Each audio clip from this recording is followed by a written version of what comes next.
Hello, and welcome to the hashtag Here to Hear Keeping It 100 podcast. My name is Damon Naylor, and I'm the media guru for NAFCM. I'll be serving as the host. I'm joined by my co-host, DG Mon, the president of NAFCM. Hey, DG, what's going on? Hey, Damon, doing great. How are you doing? I'm doing wonderful, doing wonderful. So excited for another episode. And of course, this evening we have a magnificent guest with us, which is Moonwater out of Bellingham, Washington. She is the director of Whatcom Dispute Resolution Center. We're going to bring her in to have this conversation. We've been waiting for her and just so excited to chat with her. Hello, Moonwater, and welcome to hashtag Here to Hear Keeping It 100 podcast. How are you? I'm doing great, Damon. How are you today? We're awesome. We're awesome. So excited to have you. And I've just introduced you to the audience, but we've just given them some little information, but you can give them more background information on yourself if you would like. Background information on myself. What can I say? I love community mediation. I've been mediating for 25 years. It's near and dear to my heart. I couldn't be more honored to be here today to share this space with you. Glad to have the conversation. All right, so we have a veteran mediator with us today. So we're so happy to have you. And like I say, we count it an honor and a privilege. Now, I know before we even set up the podcast, DG had hooked me up with you, and I checked out your interview on NPR, which I really like. You did a wonderful job in discussing, the housing stability. And I really wanted to dive into that. What got you involved in into housing mediation? What made you get into that and go into that arena? Thanks, Damon. So I guess I'd start by saying that landlord-tenant conversations and community mediation is the heart of the work that we do. And our DRC has been in existence for over 30 years. So, to varying degrees, we've been providing that type of support to our community since our inception. To the extent that we did a deep dive, where we really got into the heart and soul of this work, I would say was an outcropping of COVID and the pandemic and the eviction moratoriums here in Washington State, and the tsunami of evictions that our community and our state was expecting to happen and when eviction moratoriums were lifted here in Washington. And so at the direction of the Washington State Legislature and in partnership with the Administrative Office of the Courts, with the Department of Commerce, with civil legal aid, with rental assistance providers, Resolution Washington, our statewide association of dispute resolution centers, came together as a stakeholder to craft a response to that potential tsunami. And so we had an opportunity to bring the heart of community mediation to this really critical community need, and a need that we were anticipating could be incredibly large. And in fact, it was. As this came to fruition, thousands and thousands of folks were suffering the challenges of the lifting of the eviction moratorium and all of the related issues that came about for landlords and tenants, housing providers alike, right? We were all impacted so significantly by the pandemic, and we were then impacted even more so by housing stability and instability, and by the additional challenges of lack of rent being paid and the potential for evictions as a result of that. So all parties were impacted, and the reverberations throughout our community here in Whatcom and in Washington State were incredibly powerful, and there needed to be a powerful response. And so from that, the eviction resolution pilot program was born. And we were one of 21 dispute resolution centers in Washington State that enacted that program. There were a small subset of centers that piloted a version of the program before it was rolled out statewide. We had the opportunity to learn from our colleagues who piloted in the very early stages of that program. And then we worked collaboratively to roll that program out statewide. And we found here in Whatcom that it was a necessary program, and it was an incredibly helpful program. And we ended up serving thousands of folks over the course of a little over 18 months. And it was a very successful program that really served as a pause point for evictions prior to them moving forward in a court process. And it allowed for what community mediation is all about, for a conversation, right? For a moment to breathe and to explore a variety of options, to connect people to resources, and then to actually be able to bring people together to be in dialogue with one another. And so that really, for us, the genesis of this very large, deep dive focus was, the impact of the pandemic. And more has happened since then as that legislation has sunsetted. We've pivoted that program to a voluntary program, entirely voluntary program now, and continue to this day to see great success, even without having the legislated mandate of that pause point. We're continuing to find, as you both know well through community mediation, that people value the opportunity to come together and find a more civil, peaceful, collaborative way through some of these very challenging experiences. So with it, it turned into something much larger than the housing. Like you said, kind of shifted into the conversations and just bringing people together. Okay, good deal. Very much so. Yeah.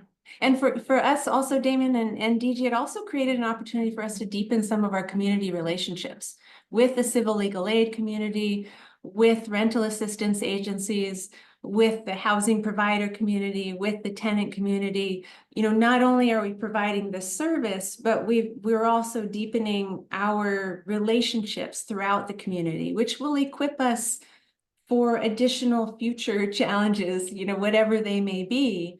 We've really approached this particular program and this issue as an opportunity to expand the connections that we have locally and statewide as well, and really think about what tables we need to be at and how we can stay at those tables and bring the wisdom or expertise that we have to draw on from community mediation and the lessons learned about how we can best stay in dialogue and where do we insert these processes within the systems and within this web of community organizations.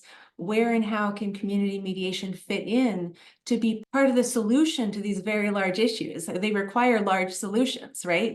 There's no one entity that can solve something like housing instability. We have to come together as a community. And we have something to offer through community mediation that nobody else does, right? That we know well and we understand well how to bring people together so effectively in dialogue from an interest-based lens, right? We have that experience and that wisdom. And so being able to show up at these tables and offer that has been a value for our community, for sure. So with you guys successfully piloting that program, are there like any basic steps other mediation centers could take to get involved, with the housing there? Yeah. Let's see. I mean, I think what immediately comes to mind for me is honestly being at the table and knowing what tables to be at. So for me, when I think about a basic step, it's getting out there and making relationships and connecting with other service providers is a critical step for any community mediation center, because that's where we have an understanding of, this is where we're practicing what we preach, right? What are other people's interests? What are they bringing to the table, and where are the gaps, and how can community mediation help fill those gaps? So staying in conversation just with community partners is a really important place to start. And then, I mean, in terms of how, other steps to take, I think it's easy for us to forget at times how, well, maybe not. We know the magic of mediation, right? So how do we talk about the magic of mediation in ways to help the rest of our community understand that we are have such a valuable resource to offer as part of a solution to so many community issues. And I think we can get hyper-focused on very narrow programming and sometimes lose sight of how broadly applicable the premise of community mediation or those fundamental skills are and how applicable they are, right? I mean, just to be able to move through the world and be in community with one another, we need to remember how to listen well. We need to remember how to share what matters most to us. We need to stay open and curious. And you can apply that to every situation where humans are involved, right? I mean, within a family unit, within a school, within a business, within large government processes. So I think that's another step, is just remembering we have something of value to offer to so many members of our community, and helping them see the intersection between where their needs are and that continuum and spectrum of community mediation and alternative dispute resolution is another important way that we can be of service. Yeah. Thank you. DG, did you have any question for Moonwater? I think obviously your love and your passion is so evident, and the commitment is so evident. In housing work and the work that I've done, it can trigger so many emotions. The thought of not having a roof, the thought of leaving where you may have been living for years can be frightening. How do you help folks modulate their emotions in those situations, recognizing, allowing them to be in that emotion, but not permitting that emotion to block them from doing what you eloquently stated, hearing each other, listening to each other, really having a conversation? Thanks for that question, DG. I think a couple things come to mind for me. One is that when we talk about issues like housing security, it's one thing to be able to talk about it just like we are right now. And it's another when that is what you are facing. And that's a paralyzing fear for many folks, right? I mean, that is incredibly fundamental to just our well-being and our ability to move through the world, is to be able to have a safe and secure place to call home and lay our head down to rest. So, in the world of housing instability and mediation, in that intersection, it can be an incredibly charged and incredibly painful service to provide, and space to hold and create for individuals. So from a programmatic lens, when I think about what is my staff doing that is helping people be able to show up and participate in what might be one of the most fear-inducing conversations they could be having in their lives, right? The fear of eviction. They're listening so deeply in the intake process, and they are providing a non-judgmental space to hear someone out and to hear what those worries are, and to help someone organize their thinking so they can show up and be successful in a conversation that might be rooted more in some of the substance and some of the detail of what might need to be negotiated, right? While maintaining space to acknowledge the emotion of the experience. So having an intake process built into our program that allows for some of that conflict coaching to happen, for staff to be able to provide that listening ear, and for someone to be able to share what their experience is and what their fears are and what their hopes are, and not be judged for any of them, right? That's a helpful priming for a constructive conversation with the other party. And that goes for landlords and tenants alike. We all are carrying those fears and those hopes, right? You might be coming at them from different angles, but there's common ground in just the carrying of them. So providing for that intake support for landlords and tenants alike. And certainly in the mediation room, leaning on the structure of the mediation process helps to de-escalate, right? We're intentionally creating a constructive place and space for people to be able to navigate those very difficult conversations. And I think that's part of the beauty of mediation and the way that it's structured. And I know there's variance across the nation in terms of the number of stages and, in exact, what order. There's some variance there, but overall, we're priming people for what to expect. We're setting the stage for them. We're giving them some space to settle into the process. And then we're inviting them to have some uninterrupted time to share what brought them there and what they're hoping to accomplish. And just that alone, without having the other person have to respond in that moment, I think this is a beautiful part of the mediation process. It creates a pause point for the listening party to be able to hear the person that they're in dispute with and not be obligated to respond, right? And that alone, I think, creates a beautiful pause point for reflection. And then as the mediator's moving through the process, to be able to invite them into crafting an agenda together, to be able to, invite them to talk together and help modulate that conversation, leaning in and leaning out of the mediation process, and then serving as that scribe. I mean, I think just the mediation process itself can help to de-escalate. On an individual level, DG, if this is a little bit of where you're going in terms of how do we stay calm and cool and collected when we're talking about things that we care about and that are so emotionally impactful. Shall I dive into some of my thoughts on that a little bit, just on the very individual level? I talk a lot in the trainings that we do here about staying on our even keel line. And I like to draw this diagram of kind of this stress cycle. And that line, that even keel line for us when we are feeling calm, cool, and collected is when we can have our most productive conversations with one another, right? And I call that our line of balanced homeostasis, where our bodies are aligned, we're present, we're not feeling triggered or escalated by anything in particular. I think it's really hard to stay on that line.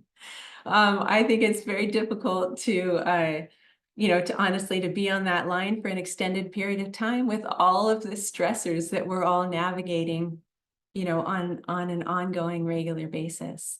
And I honestly think even coming out of, if I can say that we're coming out of the pandemic, if that's a safe thing to say at this juncture, I think that even keel line is no longer where it used to be for our entire community. I think that we're now all operating on an elevated even keel line. Our source of balanced homeostasis is higher even than it used to be.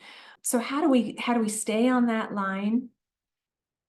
I think we each have individual coping methods. Of our deep breaths, that oxygen dissipates the adrenaline and cortisol.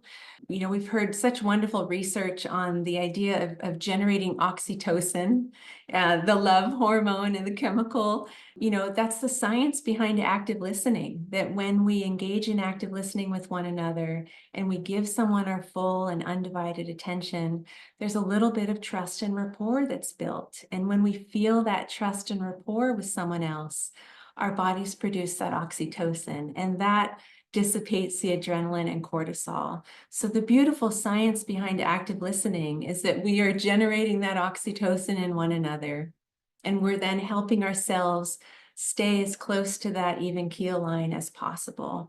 And that's where we engage in the most productive dialogue, I think. And we're doing that as mediators. We're helping people stay in that space.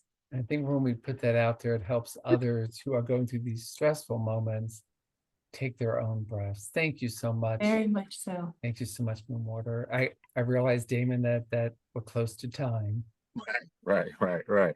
Yes, well, we thank you for the awesome information there. Like you said, stand on the line of balanced line of homeostasis. Wonderful. Thank you for those tips. And like you say, that the threshold has changed due to the pandemic and the different things that we've experienced, but allowing for the grace. But I guess if I kind of summarize the things you've been saying, is dealing with communication, connection, being able to listen, to create that space so people can be comfortable and brave. Well, we truly thank you for sharing that. Just one last question I would have before you go is, what really makes you stay curious and eager about the work that you're doing? And like I said, this will be the final question to close us out there. What makes me stay curious and eager? Honestly, it's thinking about conflict as an opportunity, right? There's always something to learn about ourselves, something to learn about the person with whom we're in conflict, opportunities for growth, for change, for unimagined potential and possibility when we stay in dialogue with one another. So that is what keeps me going after all these years. For the opportunity. Okay, love it, love it, love it. Moonwater, you have been great. You've been an awesome guest. We truly thank you for, like we say, keeping it 100. You have done that. And like I say, we appreciate your insight and just your passion for what you do. It really comes across and it emanates through you. So we appreciate you. Did you have anything you want to close out with, Moonwater? Nope, I think you said it very well, Damon. Thank you, Moonwater. Thank you both so much. Lovely to talk with you. Appreciate you. So we thank everyone for tuning in to hashtag Here to Here, keeping it 100. You've heard it from Moonwater. Did a wonderful job. So we ask that you guys continue to tune in and get the word out. Thanks and see you later.